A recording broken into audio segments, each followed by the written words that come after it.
नमस्कार. United western bank उदय उत्कर्ष आणि असते यातील हा 38वा भाग. एसॉपचा दुसरा आणि घातक परिणाम झाला तो म्हणजे प्रत्येक कर्मचारी आणि अधिकारी यालाही आपण बँकेचे नोकर आहोत, पण त्याचबरोबर बालकी आहोत असे वाटू लागले. याच्या परिणामस्वरूप बँकेतील अनुशासन आणि कार्यक्षमता यांचा ऱ्हास झाला. शिवाय बँकेची आर्थिक परिस्थिती कशीही का असेना, आम्ही जास्तीत जास्त फायदा करून घेणार अशी भावना कर्मचारी व अधिकारी यांच्या मनात ठाम झाली. एसॉपखाली दिलेल्या शेअर्सच्या वैधतेबद्दल मखारिया ग्रुपने कायदेशीर लढाई सुरू केली. त्यामुळे त्या दोन्ही हक्कावरही काही काळ तात्पुरती स्थगिती आली होती. त्यामुळेही आपले कमी दराने का होईना पण व्यक्तिगत पैसे गुंतले आणि त्यावर डिवून काहीच नाही याचेही कर्मचाऱ्यांना तीव्र पडसाद उलटून नाराजी झाली व तिचाही कार्यक्षमतेवर परिणाम झाला. आणखी एक महत्त्वाचा मुद्दा म्हणजे या दोन्ही संघटनांच्या कार्यपद्धतीमुळे निर्माण झालेली दुहेरी निष्ठा. आणीबाणीनंतर देशामध्ये आणीबाणीनंतर इंदिरांची सत्ता जाऊन जनता पक्ष केंद्रात सत्तेवर आला. 2 वर्षातच त्या एकत्र आलेल्या पक्षामध्ये फाटाफूट होण्याचे कारण म्हणून तेव्हाही दुहेरी निष्ठा हा शब्द रूढ झाल्याचे आपणास आठवत असेल. तेव्हा ती निष्ठा जनता पक्षावर का राष्ट्रीय स्वयंसेवक संघावर हा प्रश्न होता, तर येथे तसाच पण थोडा वेगळा प्रकार होता. कोणत्याही संस्थेप्रमाणे बँकेतही व्यवस्थापनाचे एक स्ट्रक्चर असते. चेअरमन या सर्वोच्च पदापासून ते सुरू होऊन general manager, deputy general manager, assistant general manager, regional manager, branch manager, officer, clerk या मार्गाने ते पिऊन या शेवटच्या घटकापर्यंत पोचते. यामध्ये बँकेच्या कारभारासंबंधी काही अडचण, प्रश्न हे त्या घटकाने आपल्या वरिष्ठाला सांगायचे व त्याने गरज पडल्यास त्याच्याही वरिष्ठाला सांगून ते सोडवायचे अशी हक्क आणि जबाबदारी यांची शिडीसारखी रचना असते. याच एकनिष्ठ पद्धतीचा अवलंब संस्थेच्या उत्तम कारभारासाठी आवश्यक असतो. मात्र युएसच्या प्रभावामुळे बँकेमध्ये कोणत्याही गोष्टीचे रिपोर्टिंग आधी संघटनेला व मग वरिष्ठांना अशी विचित्र दुहेरी निष्ठा रूढ झाली. अनेकदा एखादा प्रश्न वरिष्ठांना न सांगता केवळ संघटनेच्या पदाधिकाऱ्यांना सांगून त्यांनी गरज वाटल्यास तो वरिष्ठ पातळीवर मांडावा असेही घडले. ही घातक पद्धती व्यवस्थापनातील शिथिलतेला व परस्परांच्या बद्दलच्या अविश्वासाला कारणीभूत ठरली. कर्मचारी संघटना आणि ऑफिसर ऑर्गनायझेशन यांच्यातील तीव्र मतभेदही कधीकधी निर्माण होऊन त्याचेही परिणाम एकूण कार्यक्षमतेवरती झाले. येथे हेही नमूद करणे गरजेचे आहे की काही वेळा या दोन्ही संघटनांनी व्यवस्थापनावरचे मतभेद बाजूला ठेवून बँकेच्या हितासाठी अथक परिश्रम घेतले त्याचे श्रेय त्यांना निश्चितच दिले पाहिजे. एखाद्या कर्मचाऱ्यावर आलेले वैयक्तिक अपघाती संकट, त्याचा मृत्यू किंवा एखाद्या भाईंदर शाखेवर गैरसमजातून आलेला ग्राहकांचा रम अशा प्रसंगी संघटनांनी मोलाची भूमिका बजावली असल्याचे दिसून येईल. भाईंदर शाखेत काही गैरसमजामुळे मार्च 2005 ग्राहकांनी पैसे काढण्याचे रंगा लावल्या. ही बातमी समजताच मुंबईमध्ये खळबळ उडाली. तेव्हा युनियनच्या पदाधिकाऱ्यांनी धाव घेऊन तेथे मोलाची कामगिरी केली. हे लिहिताना सहज आठवले की त्याच्या दुसऱ्या दिवशी मला मुंबई पुणे एवढेच काय साताऱ्यातून 15-20 ग्राहकांचे फोन आले. त्यांना बँकेच्या स्थितीविषयी आणि आपल्या ठेवींच्या सुरक्षिततेविषयी चिंता वाटत होती. मी त्यांना दिलासा दिला व काळजीचे काही कारण नाही म्हणून आश्वस्त केले. सकाळी तसा पहिला फोन आल्यावर मी स्वतः सातारा शाखेत 3 लाख रुपयांची ठेव ठेवली होती व ती गोष्ट सांगूनच मी हा दिलासा देत होतो व त्यांनाही त्याची खात्री मिळत होती. ही वस्तुस्थिती आहे. प्रारंभी बँकेसाठी हवा तो त्याग करणाऱ्या आणि भारतीय मजदूर संघाची त्याग, तपस्या और बलिदान ही त्रिसूत्री अभिमानाने मिरवणाऱ्या संघटनांची बँकेच्या अखेरच्या काळातील वर्तणूक मात्र बुचकळ्यात टाकणारी होती. 2005च्या जुलैपासून बँकेच्या कारभारावर रिझर्व्ह बँकेचे काळजीपूर्वक लक्ष आहे असे संदेश मिळत होते. 4-5 या वर्षाचे बँकेचे दिवस वाईटच होते. त्या पार्श्वभूमीवर नफा मिळवता आला नाही तर खर्च कमी करून नफा वाढवता आला नाही तर खर्च कमी करून तोटा कमी करणे आणि ठेवी वाढवून आणि कर्ज वसुली करून NPAचे प्रमाण कमी करणे आवश्यक होते. त्यासाठी आम्हा काही हितचिंतकांचे प्रयत्न चालू होते. त्याचाच भाग म्हणून मला एक कल्पना सुचली. मी कर्मचारी संघटनेच्या एका पदाधिकाऱ्याला 10 मार्च 2006च्या सुमारास फोन केला. खरे तर मी बँकेत कोणत्याही पदावर नव्हतो, त्यामुळे त्यांनी झटकून फोन ठेवला असता तरी चालले असते. पण व्यक्तिगत परिचयामुळे त्यांनी काय काम काढलेत म्हणून विचारले. त्यानंतर जवळजवळ 10 मिनिटे मी त्यांना बँकेचे बाहेरचे रिपोर्ट्स, रिझर्व्ह बँकेची कागददृष्टी वगैरे बोललो. या परिस्थितीत संघटनेने स्वतःहून पुढाकार घ्यावा व 15 मार्च ते 31 मार्च या 15 सर्वांनी कसून प्रयत्न करून ठेवी 5% वाढवायच्या व NPA 2.5% कमी करायचा अशी मोहीम राबवावी अशी विनंती केली.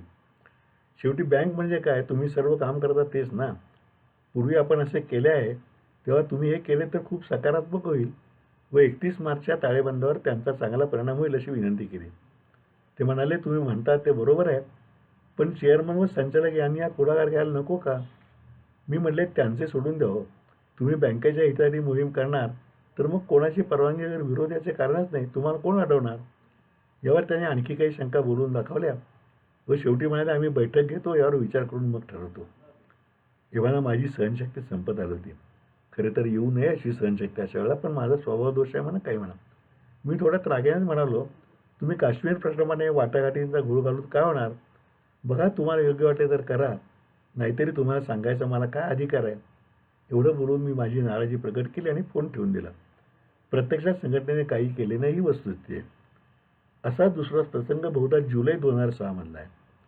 2005-06च्या वर्षाला 106 कोटीचा तोटा झाल्याचे जाहीर झाले होते. तेव्हाही अनेक अस्वस्थ ग्राहकांचे ही बँक राहणार का असे मला फोन आले होते. त्यांचे समाधान करता करता मी हैराण झालो होतो. जून अखेरच्या तिमाही तोटा झाला असल्याच्या वार्ता येत होत्या. पूर्वीचा अनुभव असूनही मी त्यांना पुन्हा फोन केला, म्हणजे त्या पदाधिकाऱ्यांना, व आपण भेटूया असे म्हटले. त्यांनी येण्याचे मान्य केले व त्याप्रमाणे ते आणखी एक ज्येष्ठ पदाधिकाऱ्यासमोर माझ्या घरी आले. अर्थात त्या दोघांचंही ते सौजन्य म्हटलं पाहिजे. 4-5 व 5-6 या दोन्ही वर्षात लागोपाठ प्रत्येक वर्षी जवळजवळ 100 कोटींचा म्हणजे एकूण 200 कोटींचा तोटा बँकेला झाला आहे व या तिमाहीलाही तोट्याची शक्यता आहे. या सगळ्यामुळे ठेवीदारात असुरक्षिततेची भावना निर्माण होत आहे. त्यामुळे भावी काळात त्यांची सहनशक्ती संपली तर बँकेवर रण येण्याची शक्यता नाकारता येत नाही. तेव्हा कमीत कमी बँकेचे व्यवस्थापन व कर्मचारी या तोट्यातून बँक बाहेर काढण्यासाठी प्रयत्न करीत आहेत, त्याग करायला सिद्ध आहेत असे दिसले पाहिजे. तशानेच ठेवीदारांच्यापर्यंत योग्य तो संदेश येईल व त्यांना साथ दिलासा वाटेल असा विचार मी मांडल्यावर त्या दोघांनी सहमती दर्शवली. त्यासाठी काय करता येईल याची चर्चा मी म्हटले, पूर्वी मार्चमध्ये म्हटल्याप्रमाणे ठेवी वाढवण्यासाठी व NPA कमी करण्यासाठी तुम्ही मोहीम आखावी. शिवाय बँकेचा खर्च कमी करण्यासाठी म्हणून सर्व स्टाफने स्वतःहून एखाद्या भत्त्यात कपात करून बँक नफ्यात येईपर्यंत ती कपात स्वेच्छेने व बँक हितार्थ करीत आहोत असे जाहीर करावे. हाच कित्ता आपोआप ऑफिसर्सना, एक्झिक्युटिव्हना व चेअरमन आणि संचालकांनी गिरवावा लागेल आणि कपात करावी लागेल. या सगळ्याचा बँकेच्या व युनियनच्या प्रतिमेवर मोठा सुपरिणाम दिसेल. त्याला ते म्हणाले, अशी कपात किती करायची? शिवाय ऑफिसर्स, वरिष्ठ व संचालक तशीच करणार का? मी म्हटले, किती कपात तुम्ही करता याला फार महत्त्व नाही, तर स्वेच्छेने तुम्ही हे पाऊल उचलत आहात त्याला मोठे महत्त्व आहे. फक्त 100 रुपये कपात केली तरी पुरेशी आहे. इन्कम टॅक्सचा विचार केला तर प्रत्येक स्टाफ मेंबरचे नुकसान महिना 70 रुपयाच होईल आणि वरिष्ठ व संचालकांना तुमचे बघून नैतिक दडपणाने तसे करावेच लागेल. यावरही त्यांचे ऑफिसर ऑर्गनायझेशनने बोलून पाहतो वगैरे बोलणे चालूच झाले. मी त्यांना परत म्हटले की तुमच्या संघ प्रभावाखालीलच पुण्यातील एका तोट्यात आलेल्या सहकारी बँकेत तोटा संपेपर्यंत पगारवाढ न घेण्याचा निर्णय गेली 3 वर्षे अंमलातही आहे. तेव्हा तो आदर्श तुम्हाला सभासदांना दाखवता येईल व राजी करता येईल. 10-15 हजार पगारात 70 रुपयांची कपात नगण्य आहे आणि ऑफिसर किंवा चेअरमन व संचालक ते करोत वा न करोत तुम्ही करायला काय हरकत आहे? पण एवढे सांगूनही त्यांनी विचार करतो याहून जास्त आश्वासन दिले नाही आणि पुढे काही झाले नाही. तिसरा प्रसंग मोराटोरियम लागू झाल्यानंतर जेव्हा बँक, सिकॉम व महाराष्ट्र सरकारने मिळून रिझर्व्ह बँकेला रिव्हायवलचे प्रपोजल दिले ते तेव्हाच आहे. या प्रपोजलमध्ये जादा भांडवल कोण कसे घालणार याबरोबरच तोटा संपेपर्यंत रिझर्व्ह बँकेला बँक, सिकॉम आणि महाराष्ट्र गव्हर्नमेंटने प्रपोजल येतं. माझ्या आठवणीप्रमाणे तेव्हा जयंत पाटील उद्योगमंत्री होते आणि हे प्रपोजल गेलं. याचा अर्थ शरद पवारांनीच सांगितलं असलं पाहिजे असा सहज निष्कर्ष काढता येतो. त्या प्रपोजलमध्ये जादा भांडवल कोण कसे घालणार याबरोबरच तोटा संपेपर्यंत कर्मचारी व अधिकारी अशा तऱ्हेचे भत्ते कपात अर्थात किती ते न सांगता फक्त काही म्हणून एवढेच मोगं म्हणून करतील असे कलम घालावे अशी मी विनंती केली होती. त्यामुळे बँकेचे स्वतंत्र अस्तित्व कायम राहण्यासाठी कर्मचारी त्याग करण्यास तयार आहेत असा संदेश सर्वत्र गेला असता. त्यामुळे युनियनची व पर्यायाने भारतीय मजदूर संघाची प्रतिमा उंचावली असती. शिवाय त्या प्रपोजललाही वेगळीच बळकटी आली असती. ही त्याची कारणानुसार त्यांच्या प्रतिनिधीला सांगितली. ती त्याला पटली व त्याच्या सांगण्यानंतर युनियनच्या पदाधिकाऱ्यांनी मान्य केली. पण परत आपला शब्द फिरवून रिझर्व्ह बँकेने हे कुठं विचारले असे म्हणत ते कलम घालण्यास विरोध केला व ते गाळायला लावले. अर्थात त्यामुळे असं कलम असतं तरी पुढे रिझर्व्ह बँकेने दिला नकारात कदाचित बदल झालाही नसता, पण कमीत कमी एक सकारात्मक पाऊल दिसलं असतं असं मला वाटतं. या व अशा इतर घटनावरून जर कोणी त्याग, तपस्या व बलिदान या तत्वाचे पालन संघटनांनी केले नाही आणि त्यामुळे बँकेच्या असण्याची काही जबाबदारी त्यांच्यावरही आहे असा निष्कर्ष काढला तर तो सत्यच म्हटला पाहिजे. हे कर्मचाऱ्यांच्या संबंधीचं जी कारणव्यवस्था आहे तिथे संपती. आणि चौथं कारण मी नमूद केले ते सक्षम नेतृत्वाचा अभाव.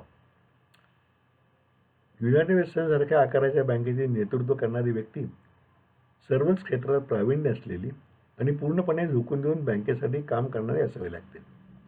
शिवाय कर्मचारी, अधिकारी, भागधारक, ठेवीदार यांच्या मनामध्ये स्वतःबद्दल आणि संस्थेबद्दल आपले वर्तन, संपर्क व कार्यक्षमता यांच्याद्वारे विश्वास निर्माण करणारे असावे लागते. याशिवाय नियंत्रण करणारी रिझर्व्ह बँक आणि सरकारी खात्याशी तिने सुसंवाद म्हणजे रॅपो ठेवणे गरजेचे असते. यात भर म्हणून बँकिंग क्षेत्रातील तज्ज्ञ मंडळी, इतर बँकांचे अधिकारी, अर्थविषयक प्रसारमाध्यमे व त्यांचे प्रतिनिधी यांच्याशी अशा व्यक्तीला स्नेहपूर्ण संबंध राखावे लागतात. हेही कमी म्हणून सर्वसामान्य जनतेच्या मनात सुद्धा स्वतःबद्दल आणि बँकेबद्दल आत्मीयता निर्माण करण्याचे कामही त्या नेतृत्वाने करावे अशी अपेक्षा असते. त्यापैकी एखाद्या क्षेत्रात एखाद्या गोष्टीत कोणी कमी पडले तर ती उणीव दुसऱ्या क्षेत्रातील नैपुण्याने भरून काढावी अशी अपेक्षा असते. युनायटेड वेस्टर्नचा इतिहास पाहिला तर चेअरमन भूषणाने बहुतेक सर्वजण अशा कसोटीत असल्याचे उतरणारे असल्याचे दिसून येईल. मात्र पी.एन. जोशी यांच्या निवृत्तीने ही नेतृत्वाची परंपरा तेवढी सक्षम राहिली नाही असे म्हणावेसे वाटते. गद्रे साहेबांनी कधी ते केलं असतं, पण त्यांच्या 2 वर्षाच्या कारकिर्दीत त्यांचा बराचसा काळ मखारे या प्रकरणाच्या व्यापात गेला. त्यामुळे त्यांच्याकडून या गोष्टीकडे म्हणावेसे लक्ष दिलं नाही. आपल्या नेतृत्वाखाली दुसरी आणि तिसरी अशी सक्षम अधिकाऱ्याची टीमसुद्धा ते याच कारणामुळे तयार करू शकले नाही. अल्प कारकिर्दीत सततच्या व्यस्ततेमुळे ज्या तऱ्हेचा भावबंध आपल्या कनिष्ठांच्या बरोबर निर्माण करायला पाहिजे तो होऊ शकला नाही. रिझर्व्ह बँकेशी उत्तम संबंध ठेवण्याची परंपराही त्याच काळात खंडित झाली का अशी शंका आहे. त्यातून 1-1.5 वर्षानंतर त्यांच्या स्थानाबद्दल अस्थिरता निर्माण झाल्याचा परिणामसुद्धा बँकेला सोसावा लागला. त्यांच्याच कारकिर्दीत संचालकांच्या दबावाखाली एसॉप योजनाही त्यांना मान्य करावी लागली का अशी शंका आल्यापासून राहत नाही. गद्रे यांच्या निवृत्तीनंतर चेअरमनपदी आलेले सतीश मराठे यांना सहकारी बँकिंगचा प्रदीर्घ अनुभव असला तरी कमर्शियल बँकिंगचा प्रत्यक्ष अनुभव होता. त्याचा परिणाम म्हणून अन्य कमर्शियल किंवा राष्ट्रीयकृत बँका, त्यांचे वरिष्ठ अधिकारी व या क्षेत्रातील तज्ज्ञ मंडळी यांच्यावर फारसे संबंध त्यांना प्रस्थापित करता आले नाही. रिझर्व्ह बँकेशी सुसंवाद साधण्यात ते कमी पडला असावेत असे पुढील घटनाक्रमावरून दिसते. याशिवाय या क्षेत्राचा पूर्वानुभव नसलेल्या अनेक प्रकरणात निर्णय घेण्यात विलंब होऊ लागला. बँकेच्या चेअरमनची भूमिका सर्वांवर लक्ष ठेवणाऱ्या कुटुंब प्रमुखासारखी असते. कर्मचारी, अधिकारी व खातेदार त्याचे कुटुंब असते. यासाठी कुटुंब प्रमुख तसा घरातील प्रश्न समजायला व ते सोडवून कुटुंबाची प्रगती करायला घरात असावा लागतो. त्याचप्रमाणे चेअरमनने महिन्यातले 15-20 दिवस तरी हेड ऑफिसला असणे गरजेचे असते. मराठे यांच्या कार्यकाळात त्यांच्या सततच्या दौऱ्यामुळे त्यांची हेड ऑफिसमधील उपस्थिती खूपच कमी असे. त्यामुळे कोणत्याही बाबतीत त्यांचा निर्णय वेळेवर होणे अवघड होऊ लागेल का अशी शंका येते.